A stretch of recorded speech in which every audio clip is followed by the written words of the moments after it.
Yo, what's going on guys, X2 Flair here and welcome back to another video on the channel. Today we have got the UCL Fantasy Matchday 1 final team selection.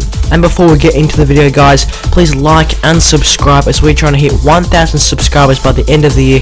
So if you guys could help us reach that goal, that would be absolutely amazing. And with that being said, let's get into the video. So taking a look at how the team lines up for match day 1, we've gone with our two goalkeepers of Szczesny and Jose Sa. Szczesny is going to be starting for match day 1. He is coming in at £5.5 million with an 8% ownership.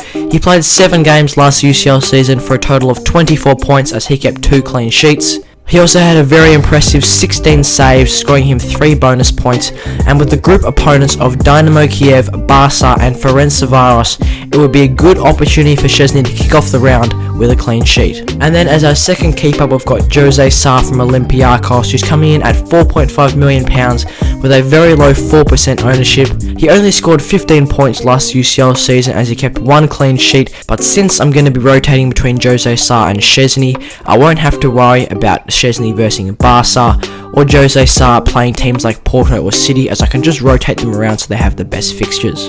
So now moving on to the defenders, we've seen some new players brought in here since the first draft. So we're kicking off the defence with Sergio Ramos. Ramos is coming in at £6.5 million with a very high 40% ownership. He played 5 games last UCL season for a total of 32 points as he kept 2 clean sheets and scored 2 goals. He's going to be a better UCL asset this season as he's on penalties and free kicks for Real Madrid, which is going to provide so many goals for him. His group opponents include Shakhtar, Gladbach and Inter Milan, which is a big opportunity for him to not only get clean sheet points, but get those attacking returns as well. Moving on to Alphonso Davies, the Bayern man is coming in at £6 million with a very high 40% ownership similar to Ramos. He played 8 games last UCL season for a total of 44 points as he kept a very impressive 5 clean sheets and got 4 assists. His group opponents include Atletico, Lokomotiv Moscow and Salzburg, which apart from Atletico is a very nice group for him to get some points. Then moving on to the second change in the defence, we've brought in Marquinhos instead of Ben Chilwell. Marquinhos is coming in at £5.5 million. He's only owned by 12% of managers, but scored a whopping 70 points last UCL season. Marquinhos recorded 7 clean sheets and 2 goals last season, and with the group opponents of United, Istanbul and Leipzig, I'll be backing him in to perform well once again in the group stage this season. And to cap off the defence, we've gone with Jules Koundé from Sevilla. He is coming in at the minimum price of £4 million.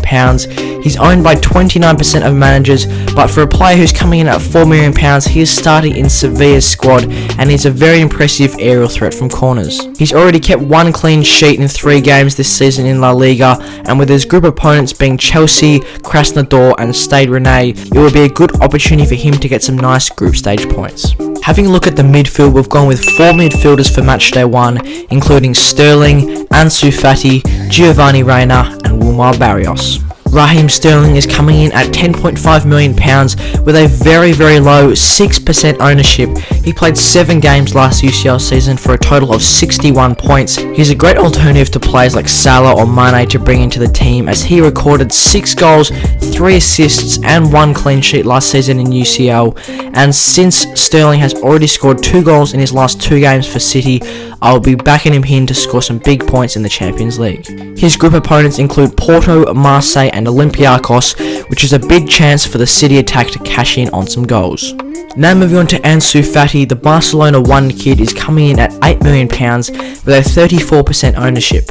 He played 2 games last UCL season for a total of 10 points, but this season he's a starter for Barca. He's positioned as a midfielder but plays along the left wing for Barcelona.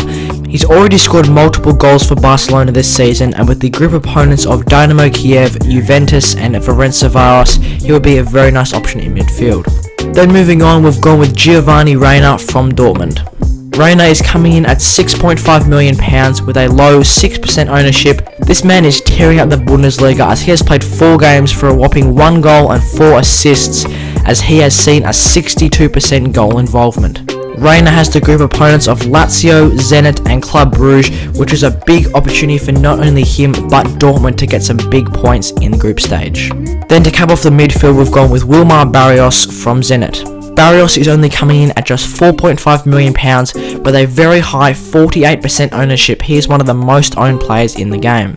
He played 6 games last UCL season for a total of 25 points, and since he's a consistent starter playing CDM, he's on corners, which is very good for some assists, and with his group opponents being Club Brugge, Dortmund and Lazio, this could be a nice cheaper option to have in the side. So now capping off the team with the forwards, we've gone with the 2 big men up top of Lewandowski and Haaland. Lewandowski is coming in at £12 million with a high 47% ownership. He played 10 games last UCL season for a total of 104 points, making him the highest scoring player last UCL. He scored a whopping 15 goals and 6 assists, and with the group opponents being Atletico, Lokomotiv Moscow and Salzburg, I'd be backing him in to score some big points at this group stage. Then to cap off the team, we've gone with Erling Haaland from Dortmund. He's coming in at £11 million with a 34% ownership.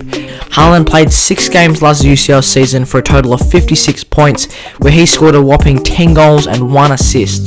In the Bundesliga this season, Haaland has played 4 games for a very impressive 4 goals and 2 assists, with an extremely high 75% goal involvement.